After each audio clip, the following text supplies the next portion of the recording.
Jake Martinez walked through the dusty yard filled with old spaceships. The morning sun was hot on his back as he looked at each broken vessel. His wallet held only 2,000 credits. It was all the money he had left in the world. The government surplus auction happened every month at New Houston Spaceport. Today, Jake needed to buy a ship or his cargo business would be finished. His old freighter had broken down last week. Without a ship, he could not haul cargo between the planets. Without work, he would starve.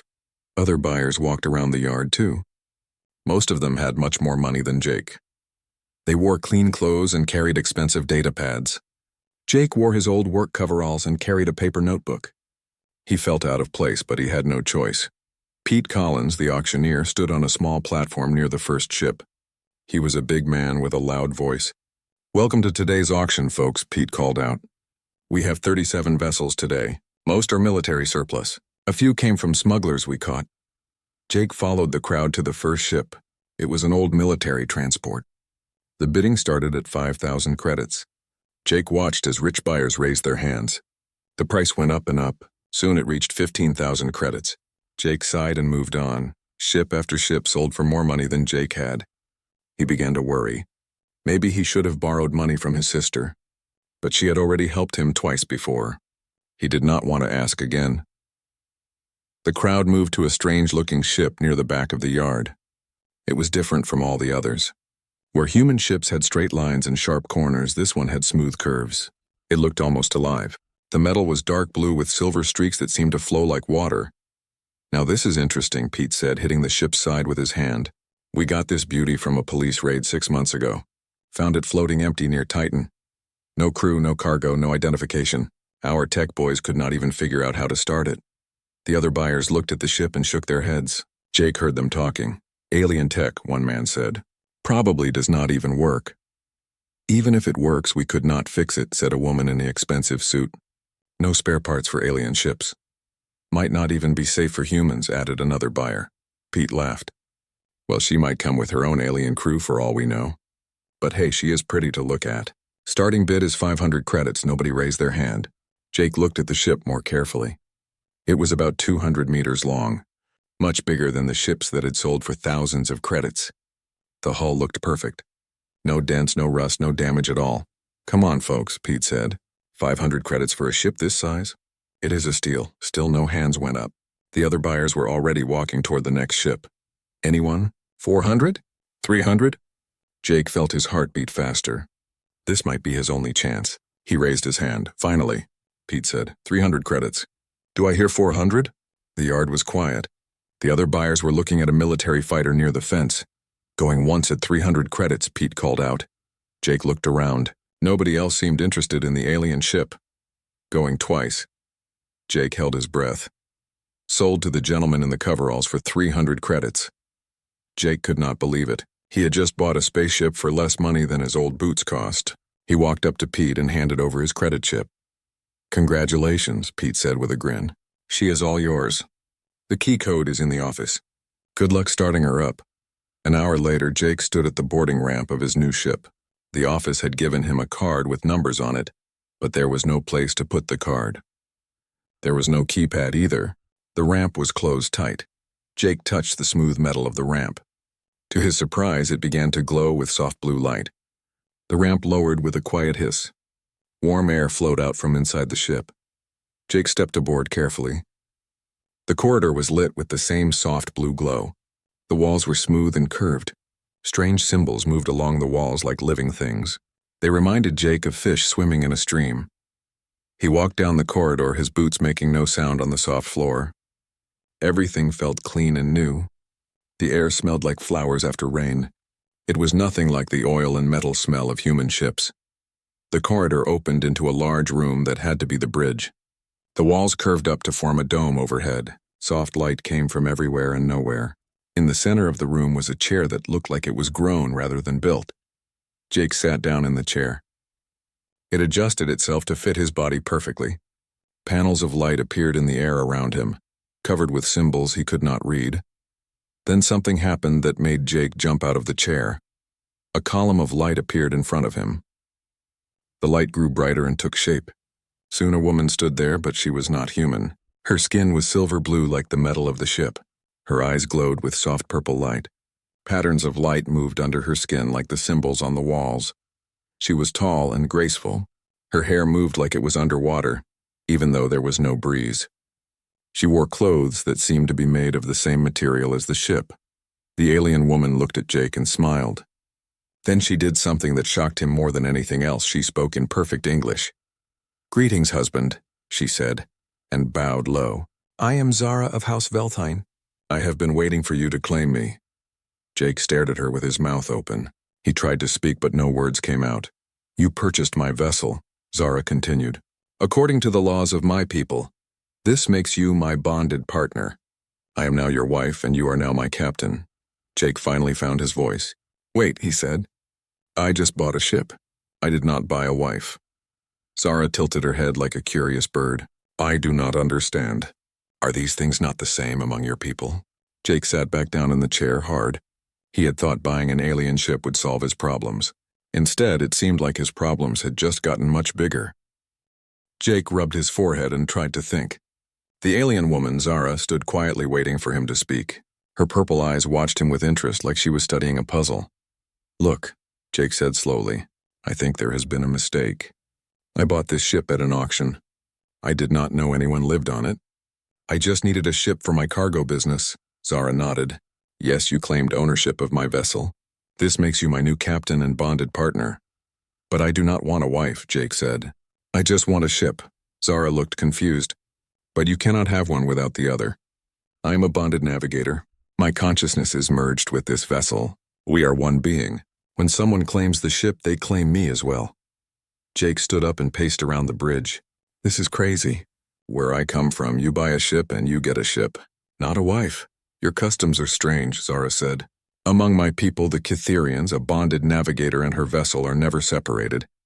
When my previous captain died, I waited in stasis for a new one to claim me." "What happened to your old captain?" Jake asked. Zara's light patterns dimmed. "Captain Vex Corthel was killed by space pirates 6 months ago. They attacked our ship near the Jupiter system. The captain died protecting a merchant convoy. I managed to destroy the pirate ship, but I was badly damaged. Your authorities found me drifting and brought me to their impound yard." Jake felt sorry for her. "I am sorry about your captain, but I still do not understand how buying a ship makes me your husband."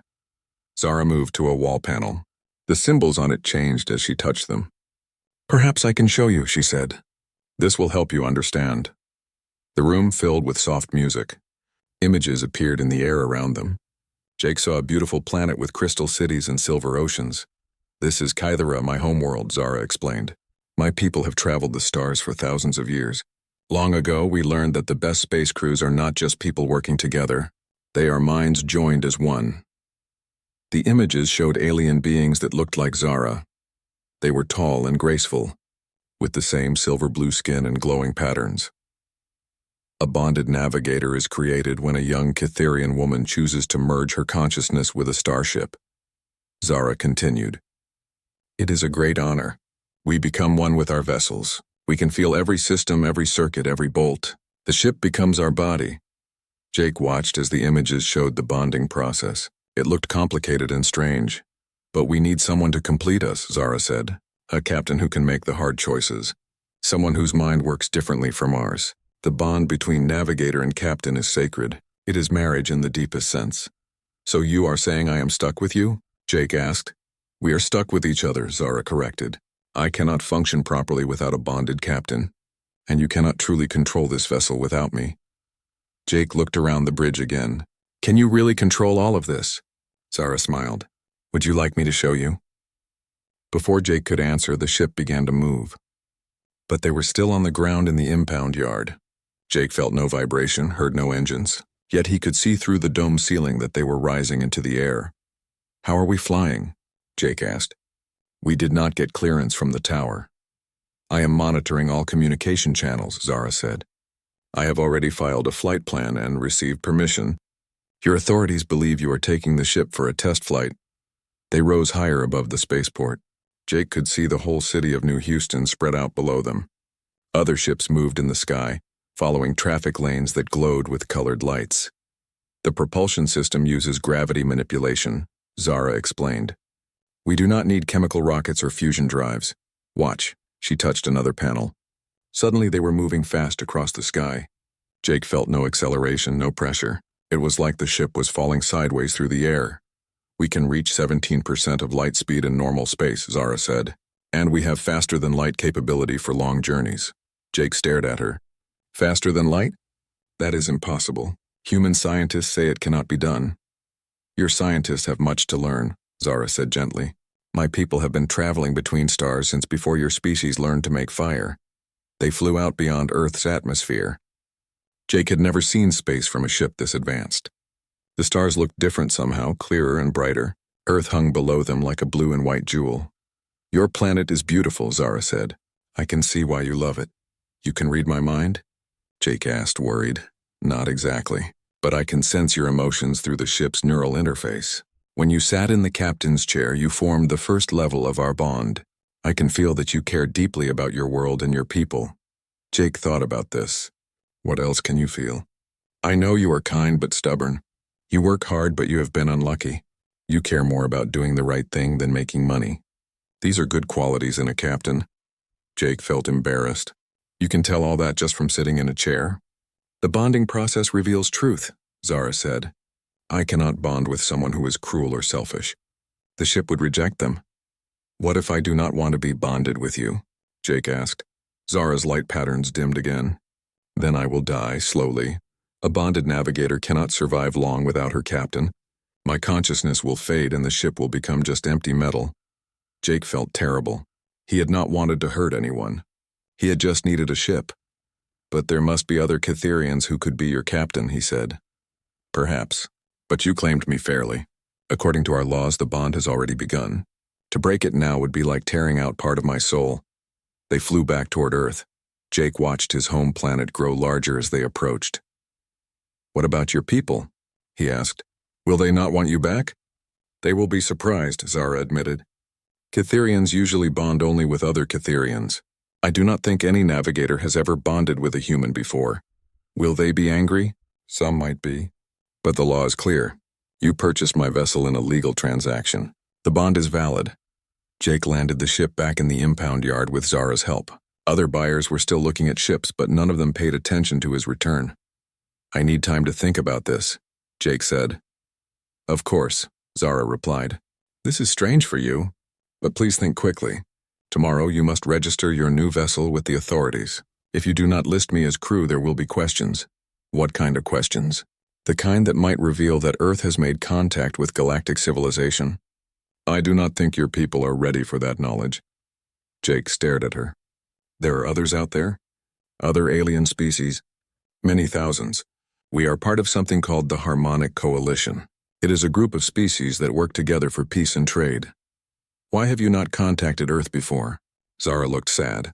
Because most coalition species believe humans are too primitive, too violent.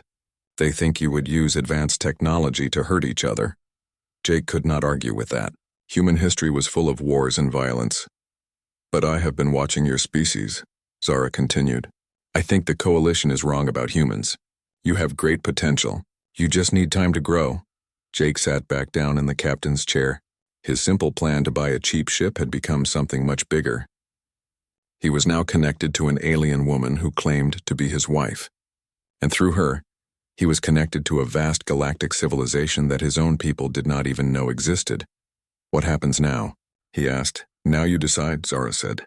You can try to return me to my people and go back to your old life. Or you can accept the bond and let me help you become something greater.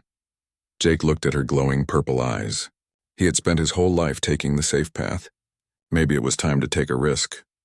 If I agree to this bond, he said, what exactly would that mean? Zara smiled and her light patterns brightened. It would mean we are partners in every sense. I would help you become the best captain you can be.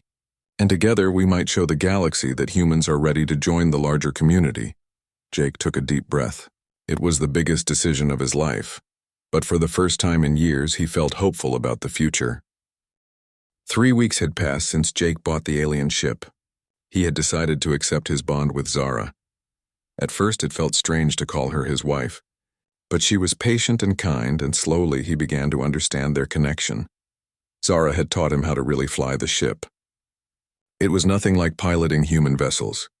Instead of pushing buttons and pulling levers, Jake learned to think his commands. The ship responded to his intentions as much as his actions. "You are learning quickly," Zara said as they traveled toward Mars. "Most new captains take months to achieve this level of control." Jake was carrying his first cargo load in the alien ship. It was just basic supplies for a mining station, but the job paid well. With Zara's help, he could make the trip in half the time it would take a human ship. "I could not do this without you," Jake said. "This ship is amazing." "We are amazing together," Zara corrected. "The ship is just metal and energy. We make it alive." They were halfway to Mars when alarms began to sound. Jake had never heard these alarms before. They were low and musical, like whale songs. "What is that?" Jake asked. Zara's light patterns turned red. "We are being scanned by a coalition patrol ship. They have found us. Is that bad?" "Very bad. They will want to know why a human is flying a Catherian vessel." On the main screen, a huge ship appeared. It was 10 times larger than Jake's vessel and covered in weapon ports. Its hull was black with gold markings that seemed to move like living things. "Unknown vessel," a voice said in heavily accented English. "This is Commander Thex Norvain of the coalition ship Stormbringer. You are flying stolen technology. Shut down your engines and prepare to be boarded." Jake looked at Zara. "What do we do?" "We tell the truth," she said. "I will speak to them." Zara touched a panel and her image appeared on the screen next to Jake. She spoke in a language that sounded like music, mixed with electronic sounds. The alien commander on the other ship responded in the same language. They talked for several minutes. Jake could not understand the words, but he could hear the anger in the commander's voice. Zara remained calm, but her light pattern stayed red. Finally, Zara switched back to English. "Commander Norvain, may I present Captain Jake Martinez? He is my bonded partner and the rightful owner of this vessel." The alien commander stared at Jake through the screen. He looked like a cross between a lizard and a bird. His eyes were bright yellow and he had feathers instead of hair. "This is impossible," Commander Thex said. "Humans are not advanced enough to bond with Catherian technology." "Yet here we are," Zara replied. "The bond is complete and legal." "Legal?" The commander made a sound like an angry bird. "Your people will never accept this, and the Coalition Council will demand an explanation." "Then we will give them one," Zara said. Commander Thex studied them both for a long moment. "You will follow us to Station Harmony. The Council will decide what to do with you." The patrol ship changed course and Jake had to follow. Station Harmony turned out to be a massive space station hidden behind one of Jupiter's moons. As they approached, Jake could see dozens of different types of ships docked there. None of them looked human. "This is incredible," Jake whispered. "How long has this been here?" "About 50 years, Zara said. "The Coalition built it to monitor your solar system without being detected. They have been watching us for 50 years? Longer than that. But this station was built after your people developed nuclear weapons. The Coalition wanted to make sure you did not destroy yourselves. The docking process was handled by the station's computers. Jake did not have to do anything. His ship was guided into a berth next to vessels from a dozen different worlds. "Stay close to me," Zara said as they prepared to leave the ship. "Some Coalition species do not like humans very much." They walked through corridors filled with aliens. Jake saw beings that looked like walking trees, others that seemed to be made of living crystal, and some that reminded him of giant insects. All of them stared at him as he passed. The council chamber was enormous. Hundreds of different alien species sat in a circle around a central platform. Above them, holographic displays showed star charts and data streams. A tall alien with silver skin and 4 arms gestured for them to stand on the platform. "I am Counselor Vex Thran," she said in perfect English. "You have created quite a problem for us, human." "I do not understand," Jake said. "I bought a ship legally. I did not know it would cause problems." "The problem is not the purchase," another counselor said. "This one looked like a walking tree with glowing fruit for eyes. The problem is that you have bonded with one of our most advanced navigators." A third counselor spoke up. He was short and blue with tentacles for arms. "Humans are not ready for this technology. Your species is too violent, too unpredictable." Jake felt angry, but Zara touched his arm. Through their bond, he felt her calm thoughts mixing with his emotions. "Honorable counselors," Zara said, stepping forward. "I have bonded with Captain Martinez of my own free will. The bond is strong and true. He has proven himself worthy." "Proven himself how?" asked the 4-armed counselor. By buying you at an auction like a piece of property? By treating me with respect and kindness, Zara replied. By putting my needs above his own desires. By being willing to risk everything for the right reasons. The tree-like counselor made a rustling sound. These are pretty words, Navigator. But how do we know this human will not use your ship's weapons to attack his own people? Humans are known for their violence, Jake stepped forward. You are right that humans can be violent. We have made many mistakes, but we are also capable of great kindness and sacrifice. Judge me by my actions, not by the actions of others. And what actions are those? Asked the blue counselor. Before Jake could answer, the chamber doors opened. Commander Thex entered with several other officers. Counselors, the commander said. We have received an urgent message from the outer system. A fleet of Void Reaper ships has been detected near the asteroid belt. They are moving toward Earth. The chamber erupted in alarmed sounds. The Void Reapers were apparently bad news. How many ships? Asked Counselor Thrawn. 15 heavy cruisers and a command vessel, Commander Thex replied. They will reach Earth in 6 hours. We must evacuate the monitoring stations immediately, said the Tree Counselor. If the Reapers discover our presence in this system, it could mean war. What about Earth? Jake asked. What about my people? The Blue Counselor looked at him with what might have been pity. I am sorry, human, but Earth has no defenses against Reaper technology. Your people do not even know the threat exists. There is nothing we can do. Jake felt his heart sink. His whole world was about to be destroyed, and these aliens were just going to run away. There might be something we can do, Zara said quietly. All eyes turned to her. Explain, Counselor Thrawn demanded. My ship's systems have been modified by the bonding process with Captain Martinez, Zara said. Human intuition and creativity have changed how my systems work. We might be able to resist Reaper jamming technology.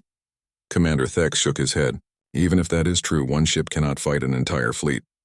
Maybe not, Jake said. But we have to try. Those are my people down there. It would be suicide, said the Tree Counselor. Maybe, Jake replied. But sometimes doing the right thing means taking risks. The chamber fell silent. Jake could feel hundreds of alien eyes watching him. Finally, Counselor Thrawn spoke. You would risk your life and your navigator's life to protect a world that does not even know you exist? Yes, Jake said without hesitation. Even though success is nearly impossible? Yes. Even though your own species might never know what you did? Jake looked at Zara. Through their bond, he felt her complete trust in him. Yes, he said again. The counselor stared at him for a long moment. Then she turned to the other counselors. Perhaps we have misjudged this species, she said. The blue counselor made a sound like flowing water. One human does not represent all humans. But one human can show us what humans might become, the Tree Counselor replied. Counselor Thrawn looked back at Jake. Very well, Captain Martinez. You may attempt to defend your world, but understand that the Coalition cannot officially help you. If you fail, we will deny that you ever existed. Jake nodded. I understand. However, the counselor continued with what might have been a smile. If you succeed, we will reconsider our position on human readiness for galactic citizenship. Jake felt hope rise in his chest. It was a small chance, but it was a chance, thank you, he said. As they left the council chamber, Zara squeezed his hand. Are you ready to save your world, husband? Jake squeezed back. With you by my side, I am ready for anything. They had 4 hours to prepare for the fight of their lives. Jake and Zara raced back to their ship. The Coalition station was in chaos as alien vessels prepared to evacuate. Some species had never seen Void Reapers before, but all of them knew the stories. The Reapers were ancient enemies who destroyed entire civilizations. Tell me about these Void Reapers, Jake said as they reached their ship. They are old, Zara replied, her light patterns dim with fear. Older than any Coalition species. They come from outside our galaxy. Their technology can shut down most of our systems with electronic attacks. But you think we might be immune? Perhaps. Our bond has changed my core programming in ways I do not fully understand. Human thinking is so different from Catherian logic. The changes might confuse their jamming systems. They launched from the station and headed toward Earth. Jake could see the Coalition ships jumping to hyperspace, fleeing the system. Only a few ships remained behind and they were heading away from the danger. We are alone, Jake said. We have each other, Zara reminded him. And we have something the Reapers have never faced before. What is that? Human stubbornness, Jake smiled despite his fear. You know me well, wife. On the long-range sensors, they could see the Reaper fleet approaching. The ships were huge and black, like holes cut out of space itself. They moved in perfect formation as if controlled by a single mind. They will reach Earth in 90 minutes, Zara reported. What is our strategy? Jake thought hard. 15 enemy ships against 1. The odds were impossible. But humans had faced impossible odds before. Can you contact Earth's defense forces? He asked.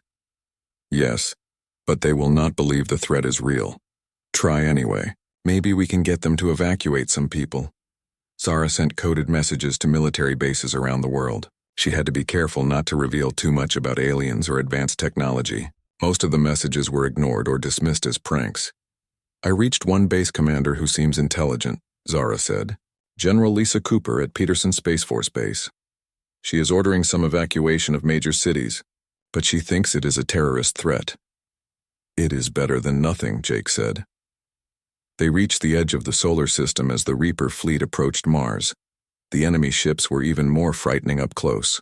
They seemed to absorb light, making space around them look empty and cold. I am detecting massive energy buildup, Zara said. They are charging their planet-killer weapons. How long do we have? 20 minutes before they can destroy Earth. Jake felt the weight of 6 billion lives pressing down on him. Everything depended on their next actions. Can you get us close to their command ship without being detected? I will try. But once we attack, they will know we are here. The command ship was twice as large as the other Reaper vessels. It sat in the center of the formation like a spider in its web. Jake could see weapon ports all along its hull, enough firepower to level continents. There, Zara said, pointing to a section near the ship's rear. That appears to be their main computer core. If we can damage it, we might disrupt their coordination. Get us as close as you can. Zara piloted them through the Reaper formation. The enemy ship seemed unaware of their presence. Whatever changes the bonding had made to their systems, it was working. They were almost to the command ship when alarms began sounding throughout the Reaper fleet. They have detected us, Zara said. All ships are turning to attack. Do it now, Jake ordered.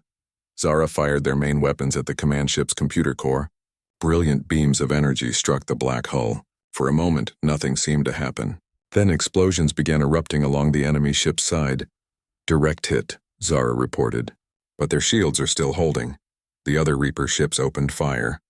Energy beams and missiles filled the space around them. Zara flew their ship like it was alive, dodging and weaving through the attacks. Their jamming systems are trying to shut us down, she said. But I can resist them. The human elements in my programming are too chaotic for them to understand. Can we hit the command ship again? Not from here. We need to get closer. Jake made a decision that went against every rule of space combat. Take us inside their formation, right through the middle. That is suicide, Zara said. Maybe. But it is also the last thing they would expect. Zara hesitated for only a moment. Then she dove their ship straight toward the enemy fleet. The Reaper ships had to stop firing to avoid hitting each other. It gave Jake and Zara a few precious seconds. They flew between two massive enemy vessels so close that Jake could see details on their hulls. The metal was covered in strange symbols that seemed to writhe and move. Those are not just decorations, Zara said. Those symbols are part of their computer network. If we could disrupt them, do it, Zara fired at the symbols as they passed. The energy beams caused them to flicker and fade. Immediately, the two Reaper ships began to slow down and fall out of formation. It worked, Jake said. Their ships are connected. If we can damage enough of them, we can break their coordination.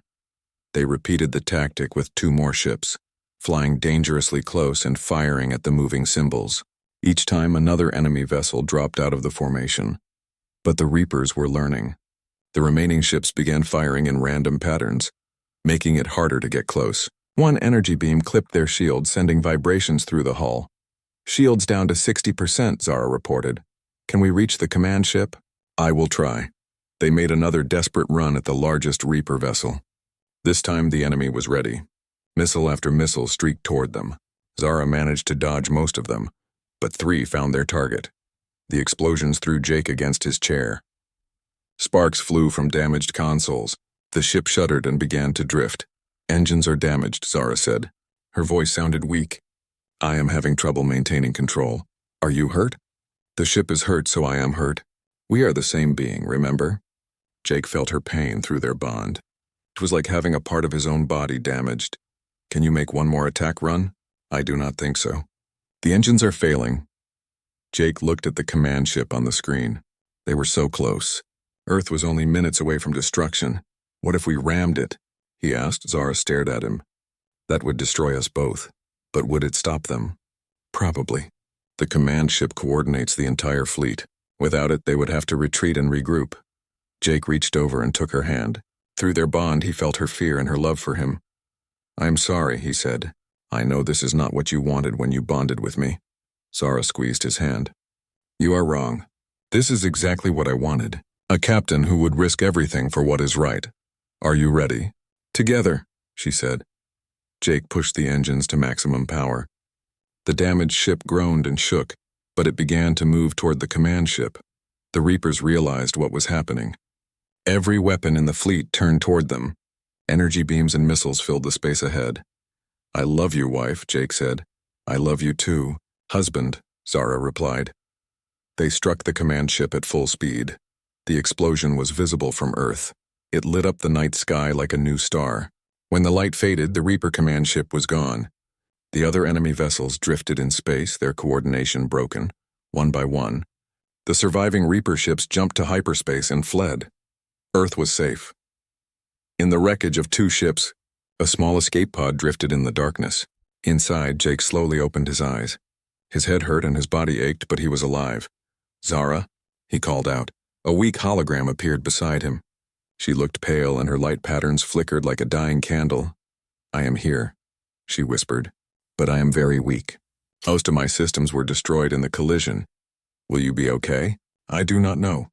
I need time to heal, and I need a new ship to bond with.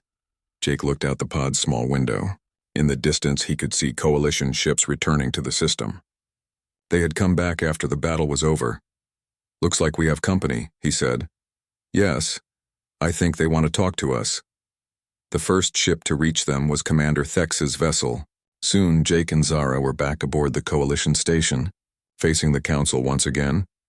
This time, the alien counselors looked at Jake with something like respect. You saved your world, Counselor Thran said. And you saved the coalition monitoring station as well. The Reapers would have found us eventually. We did what we had to do, Jake replied. Your tactics were completely insane, Commander Thex added. No trained military officer would have attempted such a strategy. Is that bad? Jake asked. No, the commander said with what might have been a smile. It was perfect. The Reapers have fought organized military forces for thousands of years. They have never faced human creativity before. The tree-like counselor made his rustling sound. Perhaps we should reconsider our position on human readiness for galactic citizenship. I think we should, agreed the blue counselor. Counselor Thrawn looked at Jake and Zara. Captain Martinez, would you be willing to serve as an unofficial ambassador between your people and the coalition? Jake looked at Zara. Her hologram was still weak, but she managed to smile. What do you think, wife? Ready for another adventure? With you by my side, she said. I am ready for anything. Jake turned back to the council. We would be honored to serve. It was the beginning of a new chapter for both humans and the galaxy. 6 months had passed since the battle with the Void Reapers. Jake stood on the observation deck of the new Coalition Embassy station, watching Earth turn slowly below. The station was much smaller than Station Harmony, but it was humanity's first official connection to the galaxy. The construction teams are making good progress, Zara said, joining him at the window. She looked much better now. The Coalition had given her a new ship body to bond with, smaller than their old one but more advanced. It still feels strange, Jake said. 6 months ago I was just a cargo hauler with a broken-down ship. Now I am Earth's first galactic ambassador. You are much more than that, Zara replied. You are the person who showed the galaxy that humans are ready to be our partners. Not everyone on Earth agreed with that assessment. When the Coalition had made first contact with human governments, the reaction had been mixed. Some world leaders welcomed the aliens. Others were suspicious and fearful. A few had demanded that all alien technology be turned over to military forces. President Chen wants to meet with us again next week, Jake said. She is still worried about sharing technology with other countries. Human politics are complicated, Zara observed. On Kythera, we have one government for the entire planet, but humans seem to enjoy being divided into small groups that compete with each other. It is not always a bad thing, Jake said. Competition can drive innovation and prevent stagnation, but it also makes cooperation harder. Through the window, they could see several new ships in orbit around Earth. 2 were coalition vessels serving as escorts for the embassy station. 3 others were human ships that had been upgraded with alien technology. It was a small start, but it was progress. How did the meeting with the mining consortium go? Zara asked. Better than expected. They want to hire us to survey asteroid fields and other star systems. Apparently, our hybrid human-Cytherian approach to exploration is becoming famous. Over the past months, Jake and Zara had established a unique business. They served as cultural translators between humans and coalition species, helping both sides understand each other. They also took on exploration and transport jobs that required their special combination of human intuition and Cytherian technology. We have 3 more requests for mediation services, Zara said. A trade dispute between Earth Steel Corporation and a vegan mining collective. A cultural misunderstanding between human researchers and the Andromedan archaeological team, and something called a first contact training workshop for new human diplomats. Jake smiled. Remember when our biggest problem was finding enough cargo jobs to pay for fuel? I remember many things, Zara said softly. I remember a human who bought a ship at auction and accidentally changed the galaxy.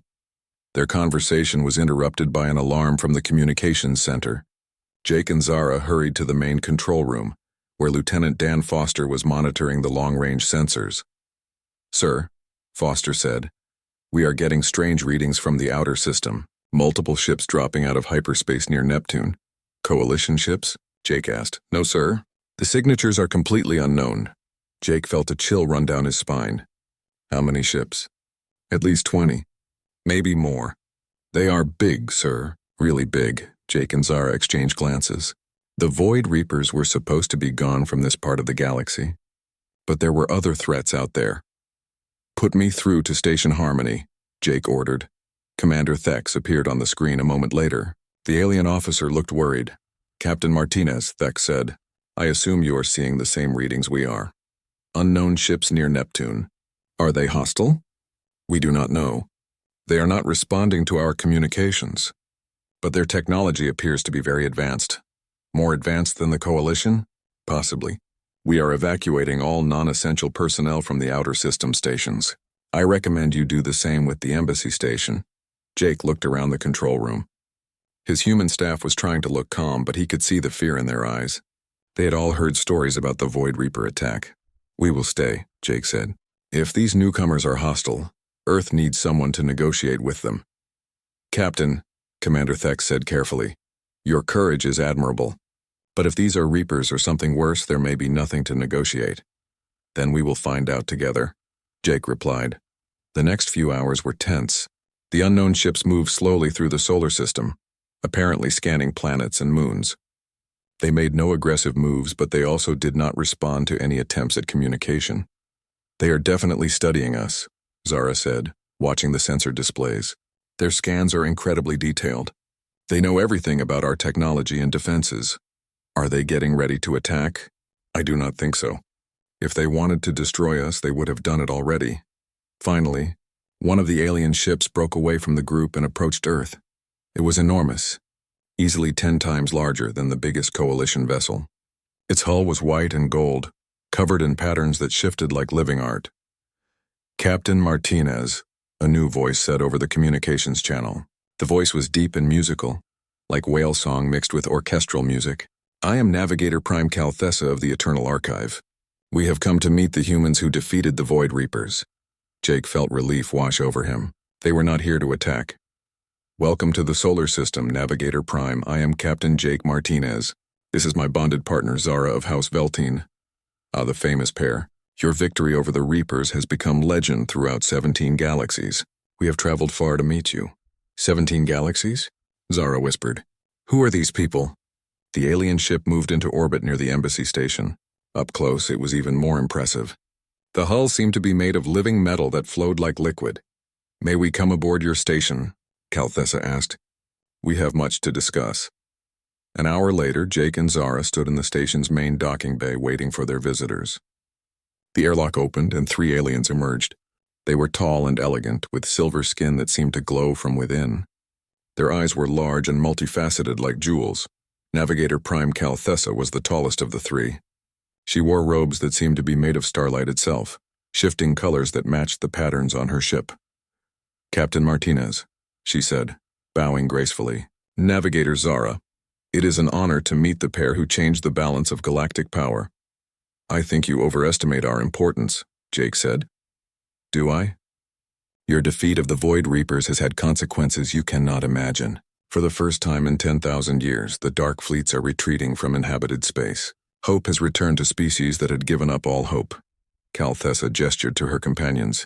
This is Scholar Vexnari and Archive Keeper Thulmos. We represent the Eternal Archive, a civilization that has been recording the history of all galaxies for over 50 million years. Jake stared at her. 50 million years was longer than life had existed on Earth. We have come to offer humanity membership in the greater galactic community. Calthessa continued. Not just the local coalition, but the true galactic civilization that spans 17 galaxies and includes over 10 million intelligent species. What would that mean for Earth? Jake asked. Access to knowledge and technology beyond your imagination. The chance to explore not just your own galaxy but others as well. The opportunity to help shape the future of all intelligent life. Scholar Vexnari stepped forward. But membership comes with responsibilities. Humans would need to prove that they can work with species very different from themselves, that they can put the good of all life above the interests of their own species. Jake looked at Zara. Through their bond, he could feel her excitement and wonder. What do you think, wife? Are humans ready for this? I think some humans are, she replied. The question is whether enough humans are ready.